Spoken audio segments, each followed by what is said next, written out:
Всем привет. Подожди, сейчас там еще сообщают нашим подписчикам, что мы вышли в эфир.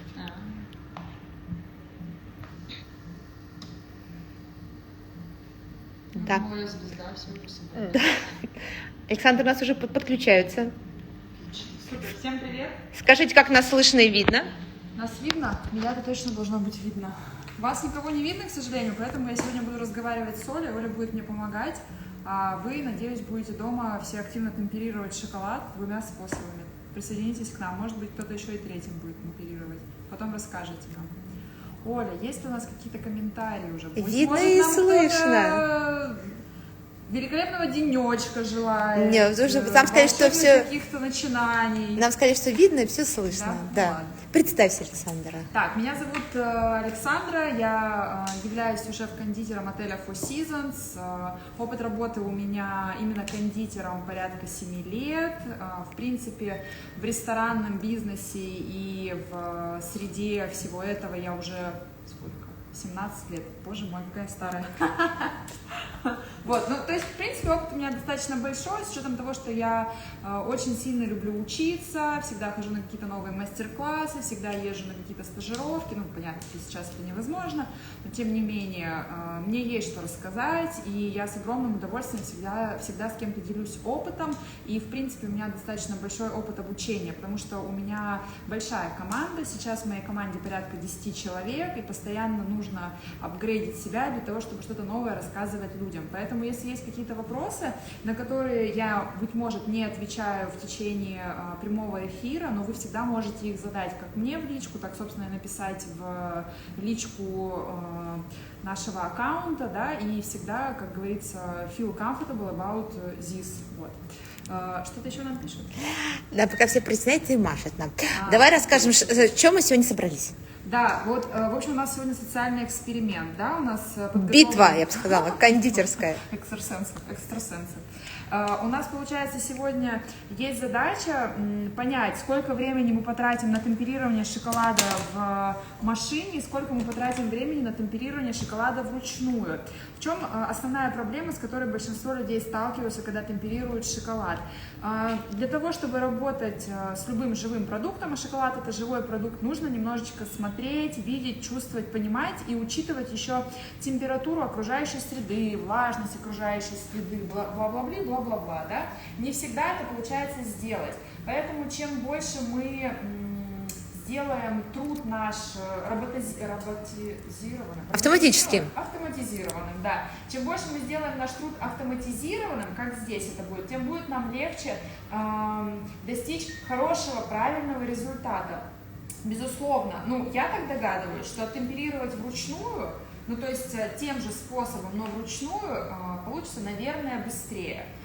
Но, тем не менее, когда вы темперируете вручную, вам всегда нужно уметь пользоваться, во-первых, градусником, во-вторых, более четко ориентироваться на свои ощущения в плане температуры шоколада, да, визуально, чтобы это было вам понятно, чтобы вы понимали, а какой шоколад, какой температуры, какая у него тягучесть, да. Здесь же у нас будет без вариантов. Мы взяли 70% шоколада растопленного, 30% шоколада не растопленного, добавили, перемешали, вуаля, у нас оттемперированный шоколад. Если задавать мне вопрос с профессиональной точки зрения, какой бы способ я использовала, я вам могу сказать, что у нас на производстве стоит машина, которая темперирует шоколад. И так как дома нет возможности поставить эту машину, потому что она может быть большой, она может быть неудобной, такая машина, она намного, ну, она упростит вам задачу, и вам будет намного быстрее и проще это все делать. Почему? Потому что всегда мы должны думать о следующем. Когда мы засунули сюда шоколад, он у нас там перемешивается, стоит на определенной температуре, руки-то у нас свободны, мы можем себе еще что-то подготовить. Если мы работаем с шоколадом и какао-маслом, мы можем подготовить какао-масло, мы можем развести красители, мы можем что-то нарисовать. То есть, по сути, мы оттемперируем все это меньше, чем за 10 минут, но это время у нас мы можем потратить на что-то другое, нежели просто стоять, по 2 секунды доставать это из микроволновки и так далее и тому подобное. В принципе, я за то, чтобы автоматизировать процесс работы руками тогда, когда в этом есть смысл. Вот. Давай. Да, давайте. Мы начнем с шоколада, с того шоколада, который мы положим в машину, да, то есть еще раз, если мы темперируем галетами, мы берем 70% на 30, 70% мы топим, 30% мы добавляем уже от темперированного шоколада. Все помним, да, что у нас вот это темперированный шоколад, то есть он в состоянии стабильности, он у нас не плывет по пачке с шоколадом. Когда он у нас растопится, мы добавим точно такой же темперированный шоколад и температуру понизим. Так, у нас тут 400 грамм, да? Да. По-моему, да. Да. У нас здесь 400 грамм, но в принципе у вас должна быть в голове только одна схема. 70 на 30. 70 растопленного, 30 нерастопленного. Давай я покажу. И ты тут выставляешь? Да, я выставляю температурку чуть-чуть больше, потому что все-таки мы должны учитывать температуру помещения, в котором работаем, да, но в принципе шоколад мы растопим до 40 градусов. Я поставила режим 2, чтобы вторая достаточно, скорость да, вторая помешана. скорость, чтобы достаточно быстро это все у нас происходило. Вот здесь вы видите время, которое мы уже произвели эксперимент, соответственно, да, чтобы понять, что будет быстрее. Ну, то есть меньше 10 минут мы потратили на то, чтобы... На 500 грамм. На 570 больше, даже. 500, да, 600 грамм практически шоколада. Все, соответственно, мы... Еще раз, он немножко этот. Задумался парень? Да, теперь все? Все.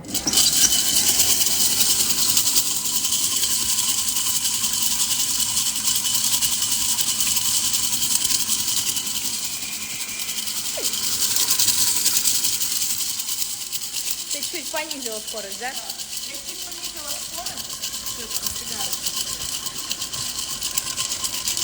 И что, параллельно начнем вот этот топить? Давай. Эксперимент, у нас кондитерский баттл. Да, между машиной и микроволновкой. У нас прошло полминуты, и даже на первой скорости шоколад уже начал топиться, да? То есть это достаточно быстрый процесс. Не забывайте о том, что шоколад нам нужно перемешивать. Да, почему? Нужно, что с ним случится? Он сгорит, потому что у вас микроволновка, получается, она топит все-таки шоколад импульсами, да? И, соответственно, если вы не будете его перемешивать и периодически доставать его из микроволновки, то шоколад сверху начнет гореть, и, ну, вот, с борта начнет гореть, и он еще не начнет топиться. Соответственно, здесь, вот смотрите, вот это можно увидеть, да, он снизу начал уже у нас топиться, но вот здесь боков он у нас не топится, соответственно, мы перемешиваем. И на этом То есть нельзя оставить и уйти? А здесь у нас шоколад оставлен, мы его начали топить, он у нас совершенно спокойно не нагреется. И можно просто разговаривать о чем-либо, о жизни. Что-то делать. Ну кому-то. Освободили себе ручки, чему мы несказанно рады. Так, здесь мы все-таки продолжаем перемешивать все. Сколько обычно? Ну вы же так не топите на производстве. Мы топим так на производстве. Топите? Конечно. В зависимости, машина для темперирования шоколада, у нее есть определенный объем. Как правило, могут быть машины, куда ты можешь залить 6-7 литров. Это такие большие напольные машины. У нас небольшая машина, туда влезает порядка 3 килограмм, всего лишь 2,5, это идеально. Соответственно, для того, чтобы залить туда шоколад, он должен быть растопленный. Уже должен быть. Нет, он не топит. Машина сама не будет топить, она будет как-то темперировать. Понятно. Здесь вот у нас уже, собственно, процесс начался, да? У нас потихонечку шоколад топится, но мы его перемешиваем, это очень важно, для того, чтобы у вас температура была равномерная. Здесь у нас это то же самое происходит, но у нас перемешивает машина. Ну, надо мерить или пока? Ну, ты по консистенции понимаешь. Ну, во-первых, конечно, по консистенции, когда вы темперируете уже не в первый раз. Ну и, в принципе, у вас есть такие кондитерские, так скажем, лайфхаки, да? У нас есть 2 самых чувствительных места на теле. Это под губой вот здесь. Где? Ну-ка, покажи. Поэтому у тех кондитеров, которые пробуют температуру шоколада лопаткой сюда под губу, все думают, что мы едим шоколад. Нет, мы не едим, мы пробуем температуру. И второй вариант это здесь. То есть если у вас температура шоколада Ну, вот он растопился, но вы не понимаете, какова температура. Температура тела 36 градусов. Шоколад мы топим от 40 до 45 градусов, да? Соответственно, вы можете лопаткой прислонить себе вот здесь и понять температуру, либо капнуть сюда. Ну, понятно, что когда у нас... Ну, сейчас ковид, все дела, я бы капала сюда. Понятно, да. Но с другой стороны, мы же было намного безопаснее. Мы же всегда понимаем, сколько температура, потому что я когда целую в лоб ребенка, я сразу понимаю, ой, что-то тут нечисто, 37 уже все. Даже, в принципе, по температуре, по текучести шоколада вы можете... Вот как ты думаешь, сколько тут? Ты сказать, у тебя есть пирометр, если я что. Я думаю, здесь, наверное, порядка 33-35, наверное, может быть, чуть меньше. Вот. Расскажешь про температурные кривые? Мы же про них так и не рассказали. До каких температур мы греем? Так, секундочку, мы здесь остановим. Смотрите, у нас практически весь шоколад здесь уже растопился. Можешь показать открытие? Да, конечно. Показать. Вот, практически весь шоколад у нас здесь растопился. Мы его немножечко подсоберем. На лопаточку. Да. Красиво. Вот, то есть вот мы видим его температуру, да, он у нас текучий такой, красивый шоколад. Вот, сейчас основной момент, что мы должны не забыть выключить температуру. Да? То есть все, наши 70% они растоплены. Мы должны не забыть выключить температуру, добавить шоколад и продолжить смешивать. И все. Все. Больше ничего не делаем? Ничего не делаем. Совсем? Совсем. Ну как, наслаждаемся жизнью, погодой. Как совсем ничего не делаем. Что делаем? Вот, выключаем, перемешиваем, медленно перемешивается. У вас получается здесь температура понизится за счет температуры шоколада, который здесь. Соответственно, вот у вас сейчас здесь 43, наверное, градуса плюс-минус, да, и у вас температура понизится до 27 градусов, до 27-30. Все-таки мы должны учитывать температуру помещения, в котором мы находимся, да. Плюс, вот из какого материала это сделано? Падежа? Сталь. Сталь, да. У нас теплопроводность у железа и у стали намного выше, нежели у пластика. Да? Соответственно, мы должны понимать, что у нас, если что-то нагрелось, то оно у нас будет теплое еще какой-то промежуток времени. Да? То есть у нас, по идее, мы должны нагреть до 40-45 градусов, и сразу же понизить температуру. Но так как мы это делаем в машине, мы должны понимать, что у нас температура еще будет немножечко подогреваться, потому что мы, несмотря на то, что выключили, все-таки у нас стальное все, и оно не остынет за 2 секунды. Да? Если у вас есть вторая дежа, безусловно, вы можете перелить тогда шоколад, будет еще более и такой. у вас будет более, так сказать, эксперимент будет лучше, да. Понизим ли мы температуру? Да, понизим. Будет ли нам мешать теплота дежи? Нет, не будет мешать. Плюс мы еще с вами всегда можем выставить температуру на рабочую температуру, да, то есть здесь перемешивать, чтобы было после на рабочей температуре, и оставить это. И оставить, например, что-то отлил какой-то корпус. И постоянно поддерживать температуру. Чем хороша машина для нас? Тем, что она, перемешивает самостоятельно, мы не должны следить за тем, что у нас шоколад, мы испортим какое-то количество шоколада, он у нас сгорит и так далее. Машина контролирует температуру. Дальше, машина может поддерживать самостоятельно температуру, которая у нас будет уже непосредственно в диже, и нам не нужно заботиться и периодически греть этот шоколад, либо держать его на водяной бане, как тоже кто-то делает, да? В тепле его держать, чтобы температура, и особенно если у вас помещение там необходимо для шоколада 16-18 градусов, да, если такая температура. Если вы работаете зимой, понятно, если вы работаете летом, у вас сейчас 30 градусов, скорее всего, дома тоже тепло достаточно, и проблемы с этим никакой нет, с поддержанием температуры. Но если вы работаете там, где есть кондиционеры достаточно прохладно, то как бы это станет вопросом, потому что вы только начнете делать что-то одно, и сразу же у вас встанет шоколад, и будет не совсем удобно. Здесь же мы с вами можем поддерживать температуру в рабочей температуре и брать оттуда какое-то количество, которое вам необходимо. Это достаточно удобно, потому что когда ты делаешь много декора или делаешь много шоколадных конфет, удобно, чтобы у тебя всегда была та температура, которая является рабочей. Тебе не нужно на это отвлекаться. Чем более поточно то, что мы делаем, тем большее количество мы можем этого произвести. Добавляем наш шоколад. И все, да, просто опускаем и ставим на перемешивание без подогрева. Без температуры, да. Мы полностью убрали температуру. Нет, пальчик залип. В шоколаде просто, наверное. Да, убрали температуру, поставили на единичку и перемешиваем. Все. По сути, здесь у нас практически все готово. Нам осталось смешать шоколад оттемперированный с неоттемперированным для того, чтобы была рабочая. И давай, пока ты темперируешь там, расскажи про температурные кривые. Здесь сейчас мы добавим Да. шоколад. О, тут уже тоже все, да? Ну, я бы его чуть-чуть погрела. По поводу температурных кривых, вообще зачем мы темперируем шоколад? Я думаю, что я не являюсь первоисточником, ничего нового я вам не расскажу, все то же самое вы всегда можете посмотреть в интернете, но тем не менее в качестве напоминания.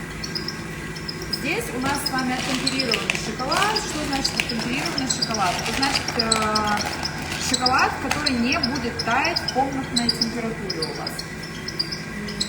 Затем оттемперированный шоколад мы повышаем его температуру до 40-45 градусов в зависимости от содержания какао в шоколаде.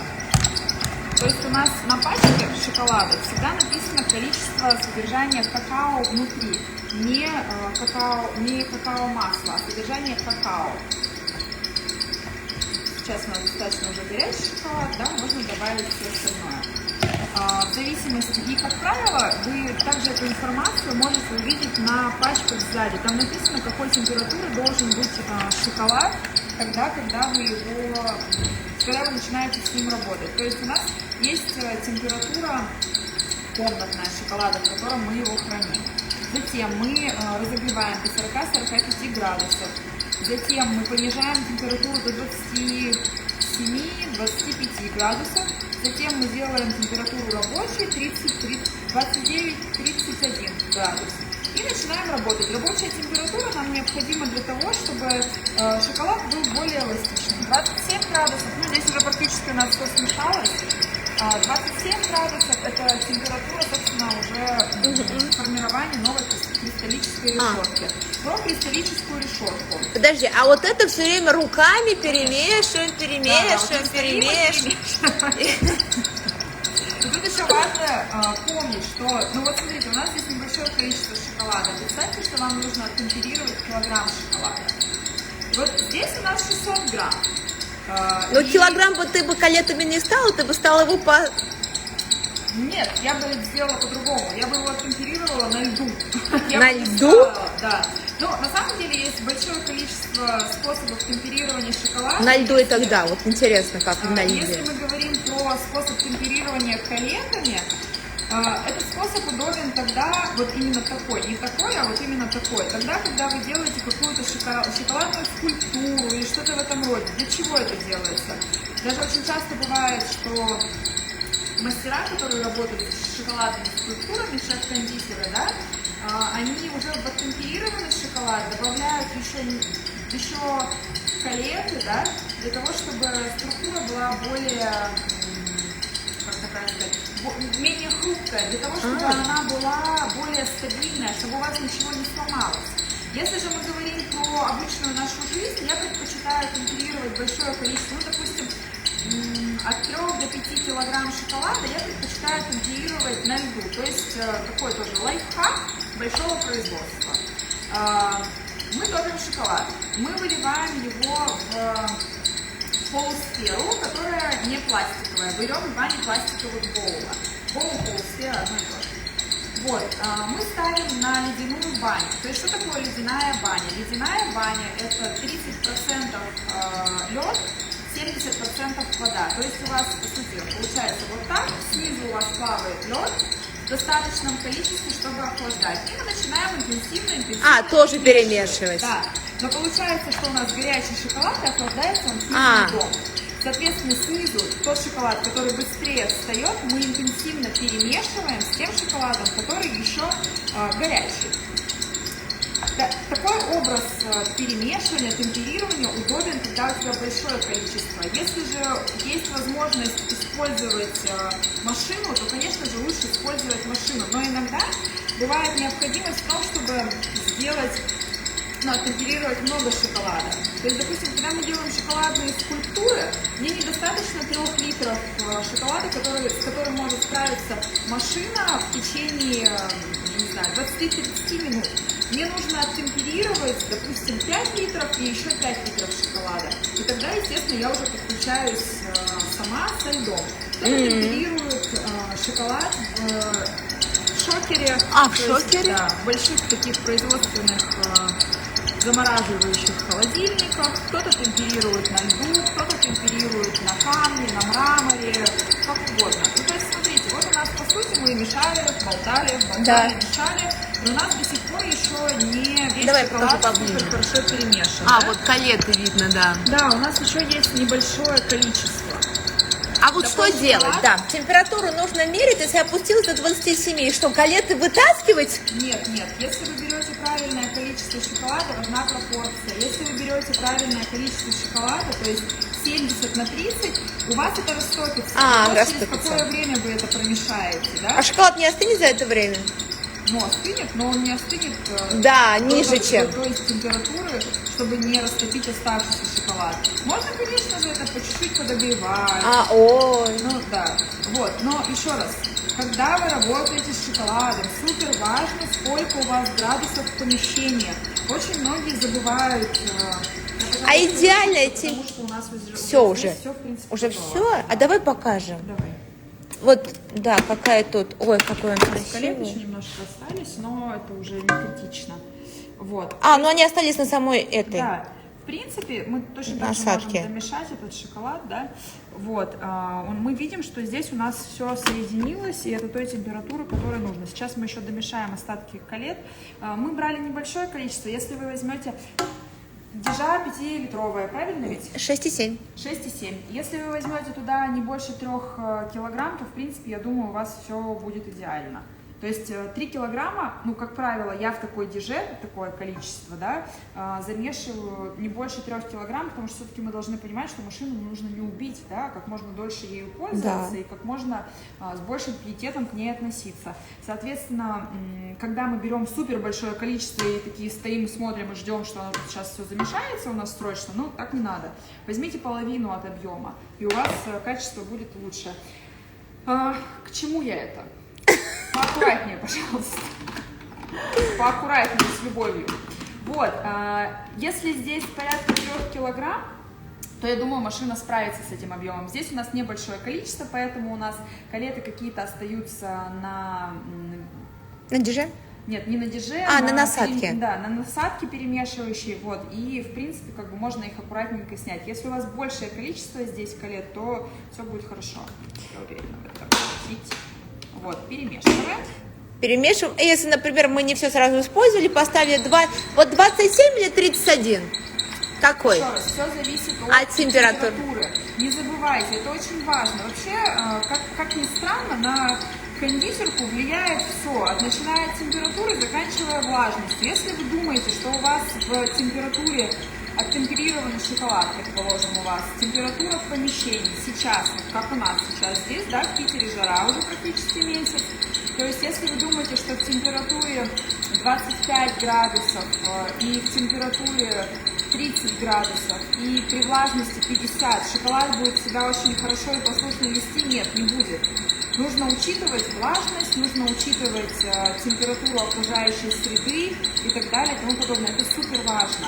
Мы это должны учитывать не только когда работаем с шоколадом, когда работаем с карамелью, когда работаем с мукой, когда работаем с сахаром. Эти моменты все очень-очень сильно важны. Если вдруг у вас что-то не получается, это не значит, что с вами что-то не в порядке. Вполне вероятно, Температурный режим. что вы не учитываете какой-то из факторов. Влажность, температура, еще что-то. То есть на кондитерку все это сильно влияет. Ну, что вот у нас здесь тут? у нас, собственно, медленно, но верно что-то происходит. Но сколько при этом потратила сил на эти 500 грамм? Ну да, это не супер удобно, особенно тогда, когда у тебя, машина, еще раз говорю, автоматизация рабочего процесса — это наше все, потому что это может освободить твои руки, и это позволит тебе жить проще и качественнее, да? То есть как бы мы же все нацелены на то, чтобы получить больше и лучший результат за минимальное время. И автоматизация рабочего процесса — это супер важно, особенно когда у тебя есть такое а-ля мини-производство. Дома все-таки, если ты что-то делаешь, то ты хочешь, чтобы был результат хороший, и чтобы все было чистенько, чтобы меньше посуды можно было мыть, да? Тут тоже же это, важные факторы очень. Вот здесь у нас еще что-то происходит, медленно, но верно. Давай пока, может, вот этот выльем, покажем его консистенцию на ну, не на стол, там мы специально подготовили сзади у нас по совету Александры. Да. И еще важный момент, смотрите. Возникает сразу вопрос, окей, я темперировал шоколад. Остался. У меня он остался, да. Что делать? Что же делать, как мне дальше жить? Все достаточно просто. Мы выливаем его на кондитерский пергамент, мы его аккуратно заворачиваем. Сейчас Саша все покажет. Его в холодильник, и он у нас стабилизируется окончательно. Мы его можем поломать точно так же, и мы его можем убрать обратно в пачку. То есть самое важное, чтобы у вас шоколад был оттемперирован. Не храните неоттемперированный шоколад, потому что... А что с ним будет? С неоттемперированным? Да, как он будет выглядеть? Таять. Он будет такой мягкий слишком, он будет страшненький, потому что он будет сидеть, да, то есть как бы жировое сидеть, жир выходит, Нет. какао-масло. Он не будет выходить, вы будете белые разводы видеть, как на шоколаде бабаевском, когда он, собственно, стоит непонятно сколько времени. Ну, когда температура, наверное, это нарушается, да, там разогревают, потом, не разогревают, когда температура жарко в магазине, потом он охлаждается. Да, непонятная транспортировка и так далее. Я-то ведь надеюсь, что все работают на хорошем шоколаде, да? Тяжелое. Что все работают на хорошем шоколаде, и, соответственно, что у нас все-таки все хорошо, да? Мы видим, что он у нас уже достаточно густой, то есть вот здесь температура уже даже чуть-чуть ниже, чем 27 градусов. Да, это мы слишком опустили. Нужно было поставить Надо было подогревать, да. Вот, видите, то есть он у нас прям такой. Таким хорошо шоколадом работать, когда вы делаете декор. Таким именно, да? По какой консистенции? Мне нравится таким работать. Я люблю... Неудобно работать супер горячим шоколадом, ну, как горячим, неудобно работать... Текучим. С шоколадом, который температура где-то 31 градус, потому что декорацию ты сделаешь очень тонкую, но она прям с дырочками может у тебя быть. А вот таким шоколадом ты можешь сделать супер тонкую декорацию шоколадную, но она будет очень красивая, она прям тонкая будет, потому что такой шоколад, на него нужно давить, когда ты его растягиваешь, и, соответственно, растянув такой шоколад, ну, понятно, без колет, да, как бы вот тут у нас колеты немножечко. От которой на насадке осталось. Ну да, то, что мы не проследили. Вот. То есть, еще раз, вы не переживайте за то, что вы видите, что здесь колеты. Когда у вас будет достаточное количество шоколада, он у вас весь будет перемешиваться. У нас тут вопрос. А вы темперировали миксером? Да, смотрите, мы темперировали с помощью кухонной машины Cooking Chef, использовали ее подогрев. И вторым Александра темперировала я вручную. Я ей предлагала намазать на стол и...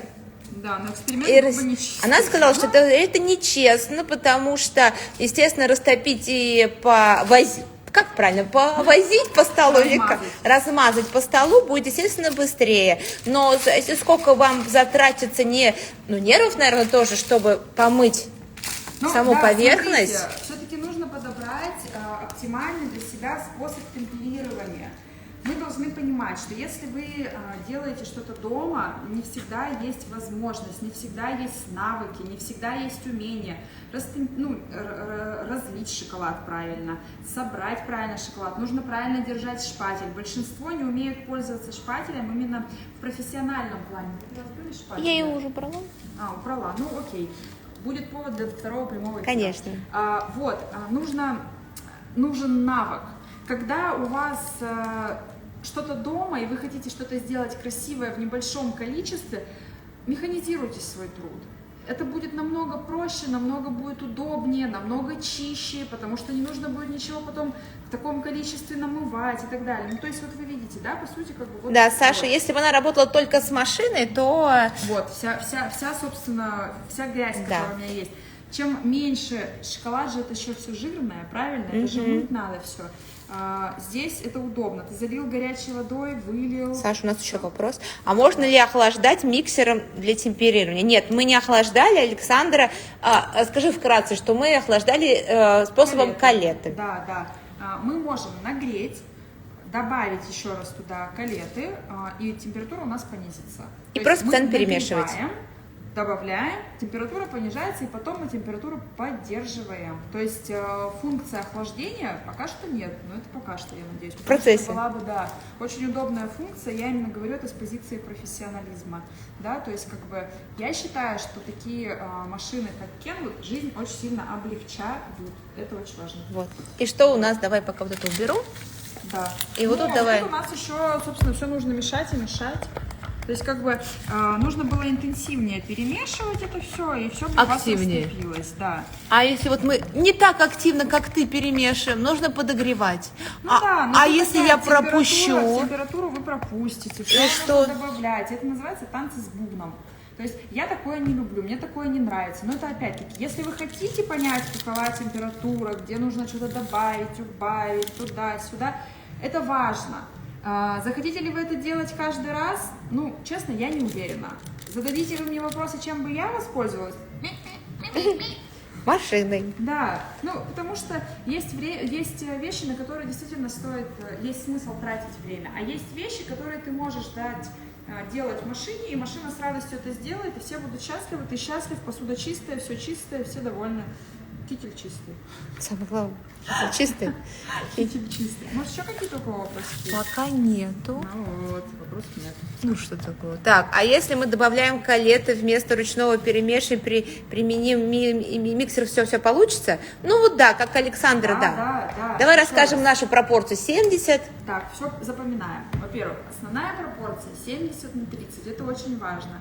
Если же у вас температура, если у вас дома есть кондиционер, и вы счастливый человек, вы можете сделать температуру комнаты 16-18 градусов и влажность воздуха, чтобы у вас была адекватная, то есть где-то в районе 30%, да, 70/30 могут немножечко измениться. То есть как бы вы все равно должны снивелировать пропорцию в зависимости от того помещения, где вы работаете, потому что, быть может, она будет чуть-чуть другой, быть может, она будет 85/25, нет, на 15, 85/15? 25. 25?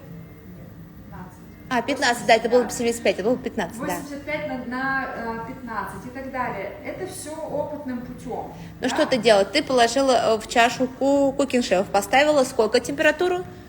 45 градусов, установили 45 градусов. Мы должны понимать, что нагревается у нас снизу, нагревается у нас не вся дежа одновременно, да, соответственно, греющая поверхность у нас только здесь находится. Для того, чтобы шоколад весь перемешивался, подогревается он снизу, перемешивается в том числе с боков, эта часть будет немножечко охлаждать, все, низ будет греться, соответственно, температурку чуть-чуть больше ставим, да? Но когда мы проверяли по пирометру, либо по окружному градуснику, собственно, там была та температура, которую мы задавали, 43-44 градуса, да? Потеряли мы 1 градус только. Тут тоже важно, сколько мы это перемешивали, да? Насколько у нас температура такая, которая нам необходима, как длительно по времени мы это перемешивали, то есть все в нюансах, это супер важно. Вы должны понимать, что это упростит вам жизнь, но сделать все так, как вот у вас, конечно же, нет такого... Ну, пару раз приноровиться, да, думаю, нет что такого стопроцентного секрета счастья. Все должно быть индивидуально. Я Саш, думаю, да. еще вопрос. Да. А для молочного и белого мы не сказали пропорции, они будут такими же, как для горького или темного, или Нужно другими? смотреть. Во-первых, очень важно, каким шоколадом вы пользуетесь. Если мы говорим про темный шоколад, это там 99%, это 54% содержания какао внутри. Если мы говорим про белый шоколад и про молочный, тут у каждого... Ну, на что ориентироваться для начала? Вот что вот, если ты говоришь 30%, ну как бы вот... Ну давайте ориентироваться 70%. Даже справедливо то, а там уже смотреть оценку. Во-первых, мы должны понимать, что у нас в зависимости от содержания какао-бобов внутри, температура будет немножечко разная. Белый шоколад на 45 гореть начнет у вас. Соответственно, вы шоколад белый греете до 40 градусов. Но при этом рабочая температура, понижаете вы его чуть-чуть сильнее. Рабочая температура будет 29 градусов. То есть тут тоже моменты. Еще раз, ориентируйтесь на то, что написано сзади на пачке. Ну, идем мы по стандартной схеме 70/30, а потом уже в зависимости от своего помещения все оцениваем. В Да. зависимости от окружающей среды, в которой мы работаем, в зависимости от того шоколада, с которым мы работаем, в зависимости, это тоже очень важный момент. Если у нас внутри содержание какао-масла, да, то есть как бы какао-масло у вас будет более жидкое, это все. Можно ли темперировать с какао-маслом? Можно. Будет ли процентное соотношение 70/30? Скорее всего, нет. Скорее всего, будет чуть-чуть меньше, вам нужно будет разогретого шоколада, чуть больше неразогретого шоколада. Это если какао-масло просто так делать? Нет, если вы очень часто для декора используют, для бортов и так далее, используется подкрашенное какао-масло. Мы же не будем темперировать отдельно какао-масло, отдельно шоколад, потом это все смешивать. Мы должны что сделать? Мы должны подумать, а как будет быстрее? Мы должны смешать шоколад с какао-маслом, покрашенным уже. Мы должны оттемперировать все это вместе, добавить какое-то количество туда еще шоколада, белого либо молочного, ну, скорее всего, белого, если у вас речь о крашеном декоре, да, и затем уже начать этим работать. Соответственно, у вас температура... Ой, подожди, да, у нас ну, хотела, давай покажем. Но она не до конца. Не до конца, но уже вот. Уже у нас достаточно плотно. Это значит, все прошло хорошо. Да. Здесь температура в помещении, наверное, градусов 22. Да. Шоколад в такой температуре у нас не стабилизируется прям супер правильно сразу же, но ему нужно время. Вот. Ну, в принципе, вот так вот. Да, то есть мы еще помним о том, что мы можем так можно темперировать не только с шоколадом, но и с какао-маслом. Да? Если мы говорим про цветной декор, то мы точно так же можем использовать его, оттемперировав его в кукинг-шейке. Понятно, давай, у нас уже 40 минут идет эфир. О, ну да, я могу долго. Да, я знаю. Вот, да, и давай спросим, есть у нас еще какие-то вопросы по поводу машины, по поводу, может быть, темперирования, чего. По поводу Александры, по поводу, может, Four Seasons, кто что. Да, и тогда, потом, если не будет, тогда будем прощаться. Да. Ну что, есть вопросы? Пока нет, но подожди, сейчас же у нас задержки небольшие. Да. Это что? Это же, да. Вот. А так мы сегодня, давайте еще раз скажу, темперировали в машине. Вот. Да, уже, можно сказать, тест прошел, да, который проводит тесты. Я так понимаю, вопросов у нас больше нету. Да. Давай Всем прощаться. спасибо за эфир. Всем спасибо. Чао, чао. До новых встреч. Всем пока.